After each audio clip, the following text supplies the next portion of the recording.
Assalamualaikum warahmatullahi wabarakatuh. Saya Muhammad Rizal Pratama. Di sini saya akan membuat video pembelajaran tentang eh, mendekatkan diri kepada Allah melalui sholat sunnah. Ingin tahu video selengkapnya? Mari kita lihat video ini. Check it out. Baik, di sini saya akan menerang lebih dekat pada Allah dengan melaksanakan sholat sunnah. Allah memerintahkan manusia untuk selalu beribadah kepadanya. Perintah ini mengandung maksud bahwa ibadah merupakan sarana bagi manusia untuk bisa dekat dengan Sang Pencipta. Di zaman sekarang banyak orang yang merasa dirinya jauh dari Allah Subhanahu wa taala. Ada beberapa golongan yang jauh dari Allah taala, di antaranya orang-orang yang keras hati, yaitu orang yang suka berbicara namun jarang berzikir dan mengingat Allah. Orang yang bakhil atau pelit, yaitu orang yang enggan membagi hartanya. Dan orang yang mendirikan sholat tapi masih mengerjakan perbuatan keji dan mungkar dan ahli maksiat. Di PPT kali ini atau di video kali ini saya akan menjelaskan tentang cara kita dekat dengan Allah melalui sholat sunnah. Pengertian sholat sunnah. Sholat sunnah adalah sholat yang dianjurkan untuk dilaksanakan namun tidak diwajibkan sehingga tidak berdosa bila ditinggalkan. Dengan kata lain, apabila dilakukan dengan baik dan benar serta penuh keikhlasan, akan mendapat pahala dan hikmah oleh Allah Subhanahu wa taala. Di sini terbagi menjadi dua golongan. Hukum sholat sunnah ada sholat sunnah muakkad dan sholat sunnah ghair muakkad. Sholat sunnah muakkad adalah sholat sunnah yang dianjurkan dengan penekanan yang kuat hampir mendekati wajib. Sedangkan sholat sunnah ghair muakkad adalah sholat sunnah yang dianjurkan tanpa penekanan yang kuat. Nah, lanjut di situ kita kembali pada macam-macam sholat sunnah muakkad. Ada sholat sunnah Idul Fitri, sholat sunnah gerhana matahari, sholat istisqa, sholat gerhana bulan, dan sholat sunat Idul Adha. Di sini saya akan menjelaskan tentang pengertian sholat sunat barusan. Sholat sunat Idul Fitri merupakan sholat sunat 2 rakaat yang dilaksanakan pada hari raya Idul Fitri. Tanggal 1 Syawal, tata cara sholat Idul Fitri tertentu berbeda dengan sholat 5 waktu arti. Dan yang kedua, sholat sunat Idul Adha. Sholat Idul Adha ialah sholat sunnah yang dilaksanakan pada hari raya Idul Adha atau biasa disebut lebaran haji. Sholat Idul Adha ini dilakukan 2 rakaat. Yang ketiga, sholat sunat gerhana bulan merupakan sholat sunnah yang dilaksanakan pada saat terjadi sholat sunat gerhana bulan. Yang keempat, sholat sunat gerhana matahari. Sholat sunat gerhana matahari adalah sholat sunnah yang dilaksanakan pada saat terjadi gerhana matahari. Dan yang terakhir ada sholat sunat istisqa yang dimana merupakan sholat yang dilaksanakan di mana di suatu daerah ataupun kampung tidak terjadi hujan atau mengalami musim kemarau. Sholat ini dilaksanakan 2 rakaat. Dan selanjutnya ada macam-macam sunnah ghair muakkad. Sebenarnya banyak macam-macam sholat sunnah muakkad, cuman di sini saya hanya memaparkan 8. Yang pertama ada sholat duha, sholat tarawih, sholat istikharah, sholat tahajud, sholat lihibdil iman, sholat taubat, sholat hajat, serta sholat fajar. Sini saya akan menjelaskan tentang pengertian. Sholat tahajud adalah salah satu sholat yang memiliki keutamaan yang tinggi. Ia adalah sholat yang sering disebutkan dalam Al-Quran. Hebatnya, tidak ada sholat sunnah yang diungkapkan keutamaan dan keistimewaan yang langsung di dalam Al-Quran kecuali sholat ini. Yang kedua, sholat istikharah. Sholat istikharah adalah sholat yang bertujuan untuk meminta petunjuk atas masalah yang dihadapi oleh manusia. Karena sejatinya manusia adalah makhluk yang lemah. Ia memiliki keterbatasan kemampuan dan ilmu sehingga perlu petunjuk.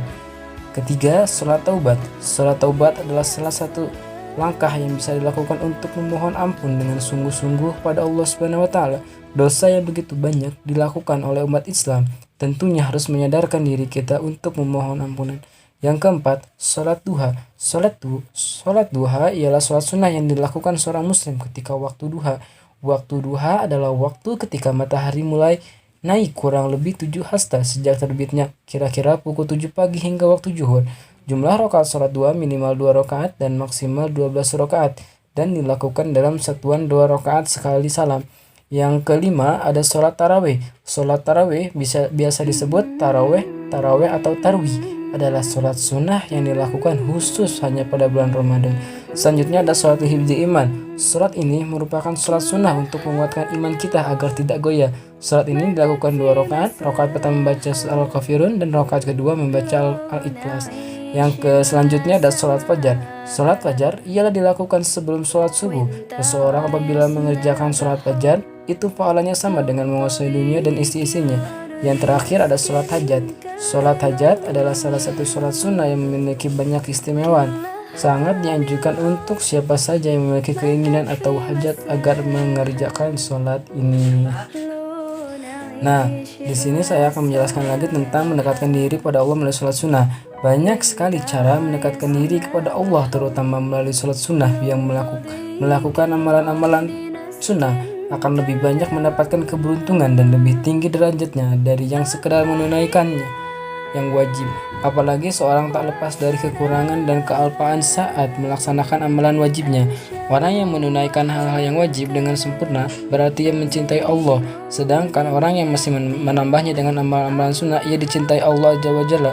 Ini seperti dalam hadis qudsi dijelaskan, wa ma taqarraba ilayya 'abdi bi syai'in ahabba ila ma iftiratu 'alaihi wa ma dal 'abdi bi taqarraba ila bin nahwi hasyal wajhi fa idza hasibtu qultu sami'u alladhi yasma'u bi wa yabsuru alladhi yubsiruhu bihi wa yadahu allati yatasu biha wa jannatu allati yafsahu biha wa nasatu.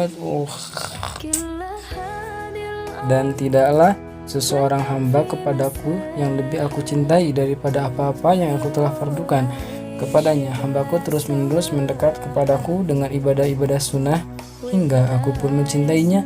Bila aku telah mencintainya, maka aku pun menjadi pendengaran yang ia gunakan untuk mendengar, menjadi penglihatan yang ia pakai untuk melihat, menjadi tangan yang ia gunakan untuk berbuat, dan menjadi kakinya yang ia pakai berjalan. Bila ia meminta kepadaku, aku pun pasti memberinya, dan bila ia meminta perlindungan kepadaku, aku pun pasti akan melindunginya. Selanjutnya, jadi orang yang bertakarub dengan yang sunnah setelah yang wajib mempunyai keistimewaan lebih tinggi dari yang sekedar menunaikan yang wajib, karena tuntutan asal atas hamba Allah dalam melaksanakan yang wajib, di mana ia akan berdosa bila teledor atau meninggalkannya. Sehingga maksud dari bertakarub dengan yang sunnah adalah ketika yang wajib sudah ditunaikan, bukan orang yang melalaikannya. Secara umum ada dua kategori dari mereka yang selamat, yaitu pertama batas-batasannya, kedua mereka yang dicintai Allah, yaitu mereka yang melakukan yang sunnah, mengantarkan hamba menuju tingkatannya memperoleh cintanya setelah menggenggam tingkatan mencintainya, mahabbah.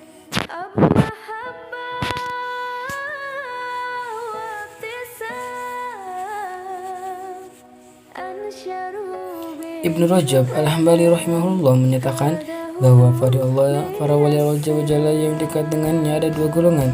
Yang pertama yang bertakarub dengan menunaikan yang fardu dengan mengerjakan yang wajib dan meninggalkan yang diharamkan. Mereka ini adalah al-muqtasidun, seperti dalam Al-Quran surat Al-Fatih ayat Al-Habba Yamin, seperti dalam Al-Quran surat Al-Waqiah ayat 27.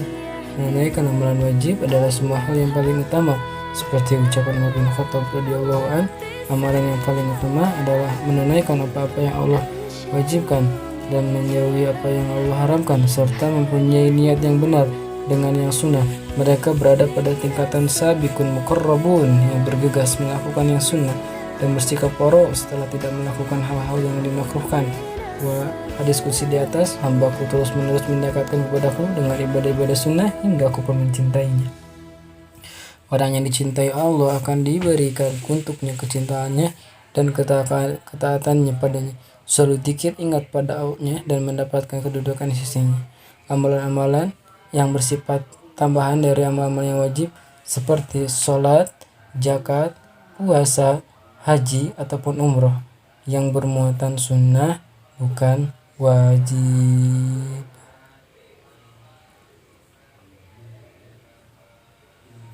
Sekian dari saya, semoga bermanfaat. Mohon maaf apabila ada kekurangannya, kurang lebihnya mohon maaf. Wallahu muwaffiq ila aqwamit thoriq. Wassalamualaikum warahmatullahi wabarakatuh.